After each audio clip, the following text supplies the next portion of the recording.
స్వామి, నేను విన్నాను మీరు పెళ్లి కోసం కుబేరుని దగ్గర అప్పు తీసుకున్నారు. ఇది నిజమేనా? అవును గరుడా. పద్మావతిని పెళ్లి చేసుకోవడానికి కుబేరుని సహాయం కోరాను. కానీ స్వామి, మీరు సర్వసంపదలకు అధిపతి కదా. అప్పు ఎందుకు? నిజమే, కానీ దీనివల్ల మనుషులకు ఒక పాఠం చెప్పాలని అనుకున్నాను. ప్రతి ఒక్కరూ తమ బాధ్యతలు గుర్తుంచుకోవాలి, అప్పు తీసుకోకూడదు.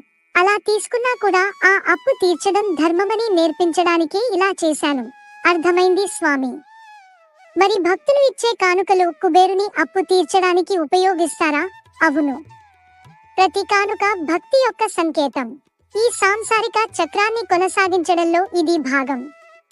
ప్రజలందరికీ తమ నైతిక బాధ్యతలను గుర్తు చేయడమే దీని ముఖ్య ఉద్దేశ్యం. ధన్యవాదాలు స్వామి, మీ ధర్మోపదేశం మాకు స్ఫూర్తి. సబ్స్క్రైబ్ చేయొచ్చు కదా. Download, share